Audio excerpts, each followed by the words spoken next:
Y eso nos trae ahora al capítulo 3. En este capítulo vemos que Josué llega al río Jordán.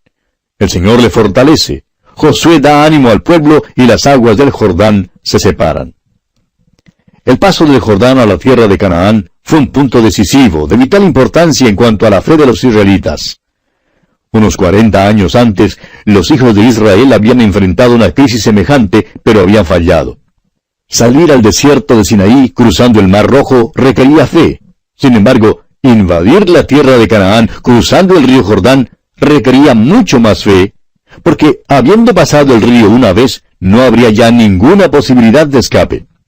Estando en la tierra, tendrían que enfrentar al enemigo con sus ejércitos, sus carros y ciudades amuralladas. Todos los israelitas dieron este paso juntos, denotando así su entrega total a Dios. Consideremos, pues, el primer aspecto de este capítulo 3 de Josué. Israel pasa el Jordán. Leamos los primeros 4 versículos de este capítulo 3 de Josué. Josué se levantó de mañana, y él y todos los hijos de Israel partieron de Sittim y vinieron hasta el Jordán, y reposaron allí antes de pasarlo. Y después de 3 días, los oficiales recorrieron el campamento y mandaron al pueblo diciendo: Cuando veáis el arca del pacto de Jehová vuestro Dios, y los levitas sacerdotes que la llevan, vosotros saldréis de vuestro lugar y marcharéis en pos de ella, a fin de que sepáis el camino por donde habéis de ir, por cuanto vosotros no habéis pasado antes de ahora por este camino, pero entre vosotros y ella haya distancia como de 2000 codos, no os acercaréis a ella. Dios mandó a Josué y a los hijos de Israel a pasar el río Jordán. Cuando pasaron el Jordán, fue cosa muy distinta a pasar el Mar Rojo.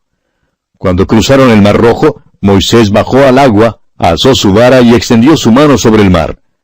Toda esa noche las aguas se amontonaron, pero cuando cruzaron el río Jordán, se trató realmente de un milagro mucho más notable, porque era la época de la inundación anual y su paso causó una represa de las aguas que se lanzaban al Mar Muerto.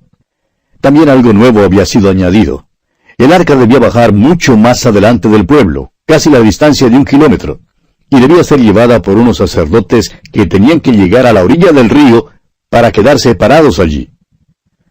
Pasemos ahora al versículo 15.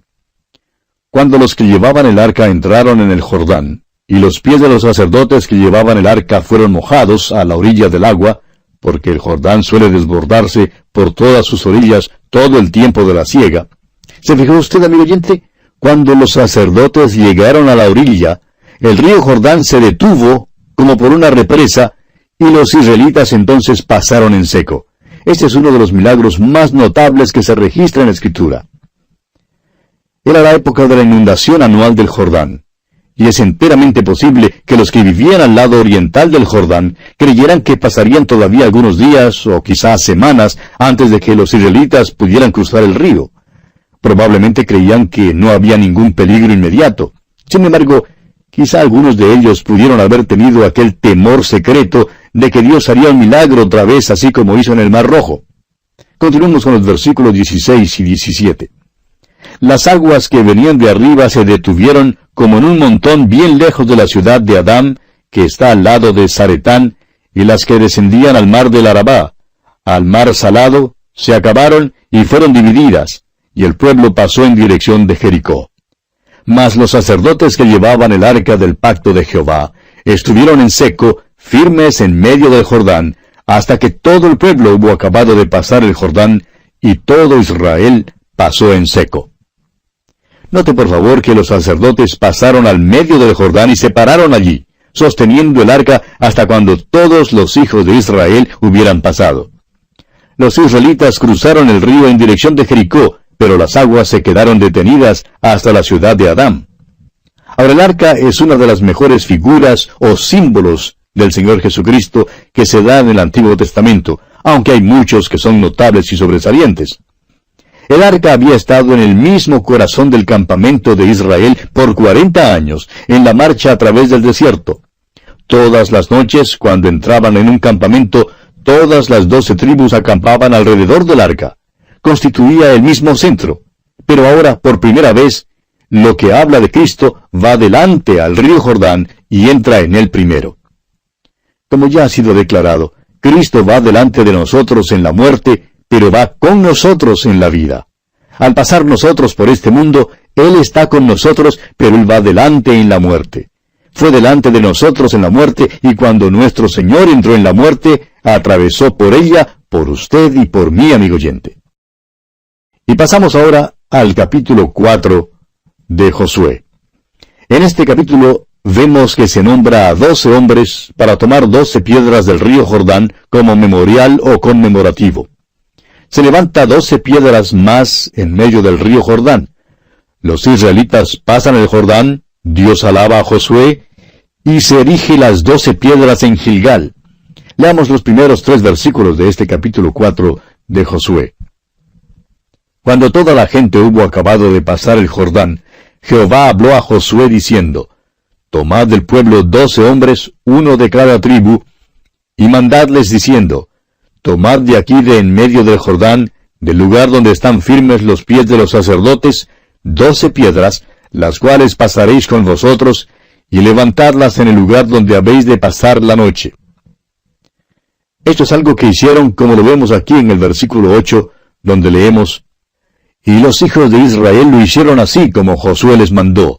Tomaron 12 piedras de en medio del Jordán, como Jehová lo había dicho a Josué, conforme al número de las tribus de los hijos de Israel, y las pasaron al lugar donde acamparon, y las levantaron allí. Las 12 piedras que fueron tomadas del Jordán y levantadas en la orilla occidental del río, hablan de la resurrección de Cristo. Ahora el versículo 9 dice, Josué también levantó 12 piedras en medio del Jordán, en el lugar donde estuvieron los pies de los sacerdotes que llevaban el arca del pacto, y han estado allí hasta hoy. Se levantó 12 piedras en las aguas de la muerte. Esas 12 piedras fueron levantadas en el Jordán para hablar de la muerte de Cristo. Cuando Josué escribió su libro, esas piedras ya estaban en el Jordán. Ahora, ¿cómo cruzaron el río los israelitas? El arca hablaba de Cristo. Las 12 piedras en el río hablaban de la muerte de Cristo, y las 12 piedras en la orilla occidental del Jordán hablaban de la resurrección de Cristo. Podemos decir entonces que los hijos de Israel cruzaron el Jordán mediante la muerte y la resurrección de Cristo. Aquellas piedras que podían ser vistas al otro lado del río manifestaban el poder de Dios. Hablan de la gracia de Dios y el hecho de que hoy en día Cristo está a la diestra de Dios. Ahora, las 12 piedras en el río fueron cubiertas por agua y no podían ser vistas por el pueblo, pero Dios las vio. Y hablan de la ley, la cual nosotros no podemos guardar. Cristo murió por nosotros porque somos culpables delante de Dios. Las piedras hablan de las aguas de la muerte que pasaron por encima de él. El paso del Jordán, pues, no representa la muerte de los creyentes, representa la muerte con Cristo, de la cual nos apropiamos y por la cual entramos en los lugares celestiales. Y por último, nos llevará al cielo. Solo por la muerte, la sepultura y la resurrección de Cristo entraremos algún día en el cielo. El apóstol Pablo nos dice en su primera carta a los Corintios, capítulo 15, versículos 1 al 4, Además os declaro, hermanos, el evangelio que os he predicado, el cual también recibisteis, en el cual también perseveráis, por el cual asimismo, si retenéis la palabra que os he predicado, sois salvos, si no creísteis en vano. Porque primeramente os he enseñado lo que asimismo recibí, que Cristo murió por nuestros pecados, conforme a las Escrituras, y que fue sepultado, y que resucitó al tercer día, conforme a las Escrituras. Es pues por la fe, mediante la muerte y resurrección de Cristo, que pasamos el Jordán y entramos en Canaán, en los lugares celestiales. Allí es donde vivimos y tomamos posesión de las bendiciones espirituales. El mismo apóstol Pablo en su carta a los Colosenses capítulo 3 versículo 1 dice, Si pues habéis resucitado con Cristo, buscad las cosas de arriba donde está Cristo, sentado a la diestra de Dios. Y en su carta a los Efesios capítulo 4 versículo 1, el apóstol dice, Yo pues, preso en el Señor, os ruego que andéis como es digno de la vocación con que fuisteis llamados. Este es un andar humilde, es un andar en la unidad del Espíritu. Cuando un hijo de Dios satisface las demandas de Dios, se apropia de grandes bendiciones espirituales. Bien, amigo oyente, vamos a detenernos aquí por esta ocasión, porque nuestro tiempo ha concluido ya. Continuaremos y terminaremos el estudio de este capítulo 4 del libro de Josué en nuestro próximo programa, Dios mediante, y nos alienta a saber que contamos con su siempre fiel sintonía. Será pues hasta entonces que las bendiciones del Señor le acompañen ahora y siempre. Vamos a terminar hoy nuestro estudio del capítulo 4 de Josué. Y en nuestro programa anterior estábamos hablando de las 12 piedras que Josué colocó en el río Jordán, en el lugar donde estuvieron los pies de los sacerdotes que llevaban el arca del pacto, y de las 12 piedras que había colocado al otro lado del río Jordán. Decíamos que las 12 piedras en el río hablaban de la muerte de Cristo, y las 12 piedras en la orilla occidental del Jordán hablaban de la resurrección de Cristo. Quiere decir entonces que los hijos de Israel cruzaron el Jordán mediante la muerte y la resurrección de Cristo. Esas piedras, que podían ser vistas al otro lado del río, manifestaban el poder de Dios. Hablan de la gracia de Dios y el hecho de que hoy en día Cristo está a la diestra de Dios. Ahora, las 12 piedras en el río fueron cubiertas por agua y no podían ser vistas por el pueblo. Pero Dios las vio y hablan de la ley, la cual nosotros no podemos guardar. Cristo murió por nosotros porque somos culpables delante de Dios. Las piedras hablan de las aguas de la muerte que pasaron por encima de él. Ahora, el paso del Jordán, pues, no representa la muerte de los creyentes. Representa la muerte de Cristo, de la cual nos apropiamos y por la cual entramos en los lugares celestiales. Por último, nos llevará al cielo. Solo mediante la muerte, sepultura y resurrección de Cristo entraremos algún día en el cielo. Es pues por la fe, mediante la muerte y la resurrección de Cristo, que pasamos el Jordán y entramos en Canaán, en los lugares celestiales. Allí es donde vivimos y tomamos posesión de las bendiciones espirituales. El apóstol Pablo en su carta a los Colosenses capítulo 3 versículo 1 dice: Si pues habéis resucitado con Cristo, buscad las cosas de arriba donde está Cristo sentado a la diestra de Dios. Y en su carta a los Efesios capítulo 4 versículo 1, el apóstol Pablo dice: Yo pues, preso en el Señor, os ruego que andéis como es digno de la vocación con que fuisteis llamados. Este es un andar humilde, es un andar en la unidad del Espíritu. Cuando un hijo de Dios satisface las demandas de Dios, entonces se apropia de las grandes bendiciones espirituales. Ahora en los versículos 19 al 22 de este capítulo 4 de Josué leemos: Y el pueblo subió del Jordán el día 10 del mes primero, y acamparon en Gilgal, al lado oriental de Jericó.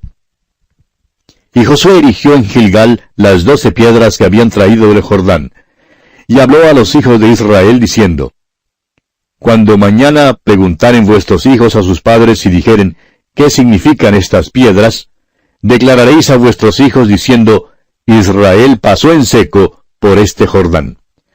Si llevamos hasta el fin la lección espiritual de este pasaje, nuestra conclusión solo puede ser que debemos enseñar el Evangelio a nuestros hijos. El deber de los padres es dar el Evangelio a sus hijos. No hay mejor privilegio que aquel que tiene un padre de conducir a su propio hijo a un conocimiento de Cristo como Salvador personal. Esta es la responsabilidad de los padres. Continuemos ahora leyendo los dos últimos versículos de este capítulo 4 de Josué, versículos 23 y 24. Porque Jehová vuestro Dios secó las aguas del Jordán delante de vosotros, hasta que habíais pasado, a la manera que Jehová vuestro Dios lo había hecho en el Mar Rojo, el cual secó delante de nosotros hasta que pasamos, para que todos los pueblos de la tierra conozcan que la mano de Jehová es poderosa, para que temáis a Jehová vuestro Dios todos los días. Lo que Dios hizo por los hijos de Israel, lo hizo para el beneficio de ellos, para el beneficio suyo y para el beneficio mío, amigo oyente. Lo hizo para que todos los hombres del mundo pudieran saber que la mano del Señor en verdad es poderosa. Este fin se realizó gráficamente tan pronto como los cananeos oyeron las noticias de que los hijos de Israel habían pasado el Jordán. Algunas de las cosas importantes que debemos recordar de este capítulo 4 de Josué son que el arca va delante y divide el río Jordán, y no la vara de Moisés. El arca va delante, llevada por los sacerdotes. Cristo va delante de nosotros por la muerte, pero va con nosotros en esta vida. El Jordán es típico de la muerte de Cristo y no de la muerte nuestra. Y bien, así concluye nuestro estudio del capítulo 4 de Josué.